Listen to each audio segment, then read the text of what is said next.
So, former Vice President Joe Biden has made an announcement that there are going to be food shortages. Well, anybody with a working brain stem can see that he's a little late to the party, that there are already shortages going on, not just in our nation, but around the world. Now, many years ago, a fellow by the name of Henry Kissinger made the statement that if you can control the oil, you can control the country, and if you can control the food, you can control its people. Things that make you go. So, why has this happened? Some people would like to blame it on Russia, say, oh, it's Putin's fault that we have a shortage.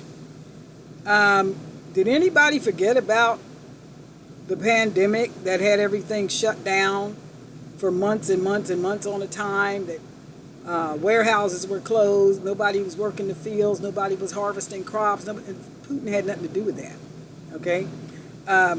That you're just backwards. If that's what you think, you're absolutely backwards. And I ain't no fan of Putin. I'm not no fan of any globalist. But you are absolutely screwed in your head if you think Putin had something to do with us having food shortages 2 years ago, before everything was shut down. Putin did not shut the world down. Okay, so let's just get that straight. Secondly, if you're still looking at the mainstream media and getting your daily dose of BS from that, shame on you. Okay, you deserve whatever you get at this point. Everything they told us about Russia has been proven to be a lie. Not debunked, not fact-checked, proven to be a lie, okay? And again, I ain't no fan of Russia. I'm not any fan of any totalitarian government, including our own. I'm not a fan of that. I believe in the Constitution. But for people to blame policies that former Vice President Joe Biden has enacted since his first day in office and has carried the torch forward of the globalists that have been on this march to destroy this country for over 60 years. For anybody to think that the former Vice President is not responsible for the policies that he enacted, you are a special kind of stupid. I'm sorry. I don't have patience for that. So, at the stroke of a pen, we lost 142,000 jobs first day in office. At the stroke of a pen, the Keystone Pipeline was shut down to the point where a contract with Canada that had been signed into an agreement under the last administration was breached, and Canada was going to sue the former vice president for breaching that contract. So when you shut down a pipeline, that's thousands upon thousands upon thousands of jobs that are lost. How's that Putin's fault? The former vice president did that, okay? Don't be stupid. Really, don't be stupid. And if you want to be stupid, keep it to yourself, because it doesn't do you any good to show yourself to be that stupid, okay? Anyway, my point being this. You're in a mess, okay? You're in a mess. And I would just like to know in the comment section, what are you doing to help yourself weather this mess? I'm not saying you caused the mess. I'm just saying we're all in this mess, okay? So what steps are you taking to help yourself and your family? Because when the people at the top of the food chain are psychopaths and sociopaths, they care less about whether you starve to death or not. Clearly, they don't care whether you starve to death or not, or they wouldn't have told you that unless you give them unfettered access to your body with an experimental drug under the guise of your safety, that they would take away your ability to make a living, feed your children, educate your children, and go to work. I mean, clearly they don't care about you, okay? They don't care about you. So, You need to be thinking about how you're going to weather this storm, because they intend to make it rain for as long as they possibly can while they're over there overseas fighting over who's going to control the world. That's what this whole thing is about. You know, Ukraine is a hub for money laundering and the criminal elements that are running the world. This is where they run their money through. Okay? So somewhere along the line, somebody in Ukraine say, hey, I'm not playing ball no more. Or maybe they stole from the rest of them, and now the whole world is jumping on Ukraine trying to make it look like one country is the bad guy. They're all crazy, okay? Every last one of them are criminals. Every last one. I don't feel sorry for none of them. I feel sorry for the people that have to be subjected to the psychopathic tendencies of these globalists.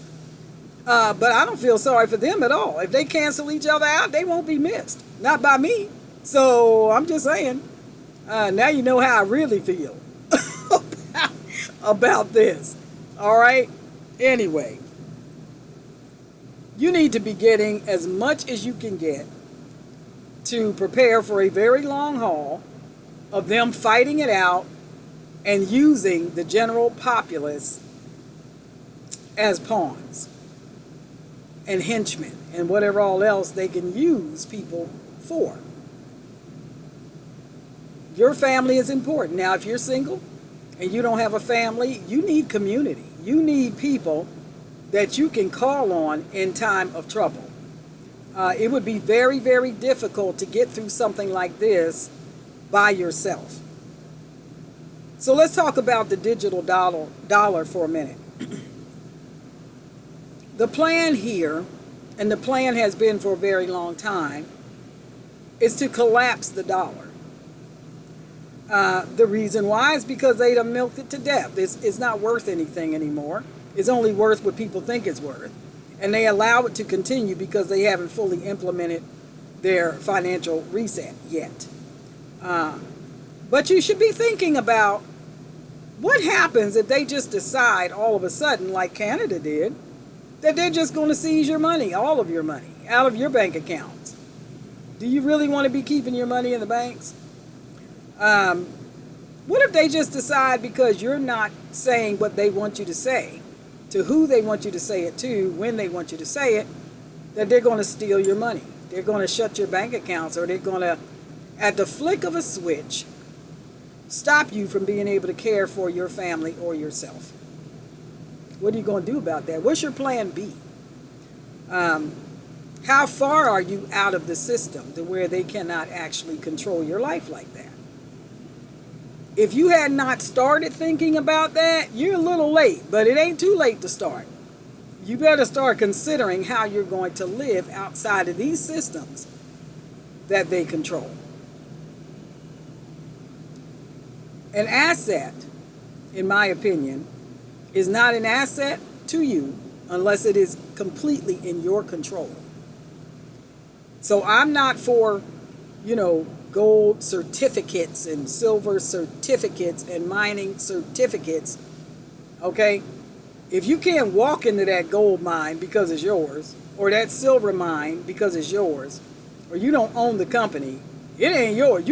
They got your money, and you got a piece of paper saying that you have silver or saying that you have gold. If you don't actually have that in your possession, you don't have it. What you have is a piece of paper. And to me, that's a sham. Okay? Anyway, I'm just saying, that's just an example. It doesn't even have to be that. It's like you buying commercial property, but you never see the property. You just get a piece of paper saying that the property is yours, but you don't have access to the property. If you try to sell the property again, they tell you you can't do it for 10 years. You don't have access. Then it ain't yours. Whoever holds the power has the ownership. Okay? So take a step back and think about what's going on right now and how you can protect yourself against these nut jobs that are running the world. Because you're going to have to. They're not coming to help you, okay?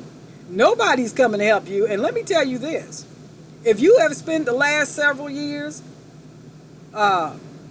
mocking and trying to discredit those who have been blowing the trumpet and sounding the alarm that this stuff was coming, this is a good place for you to find those people and apologize, because guess who's going to need them? They're not going to need you because you're not prepared, but you're going to need them, because it's going to get really, really hard for some people. And if you spit in their face, you better find the biggest cloth you can to find your way to them. Wipe it off and give them a kiss on the cheek and ask their forgiveness, because you're going to need them. You're going to need them. And for my Christian friends out there who feel like you don't have to do anything because God's going to take care of you, you better do your part. You may be sitting on a homestead or sitting on an acre or sitting on whatever amount of land you have, and you got a whole package of, you got a seed storage in your closet or whatever.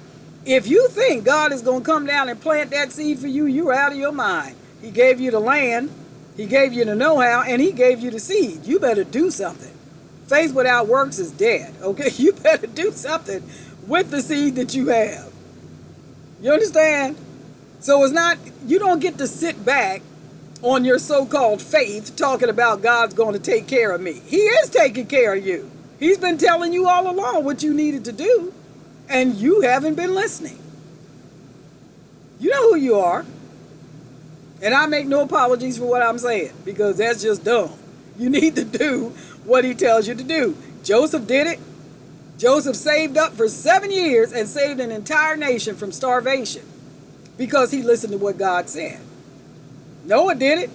120 years, here he was, hammering away, building an ark, saying it's going to rain. Nobody believed him because nobody had seen rain before. So because they weren't familiar with what he was talking about, they told him he was crazy. They just blew him off all those years. And guess what? When God shut the door, meaning time was up, the door shut, there was nothing he could do to help those people. And they had done nothing to help themselves.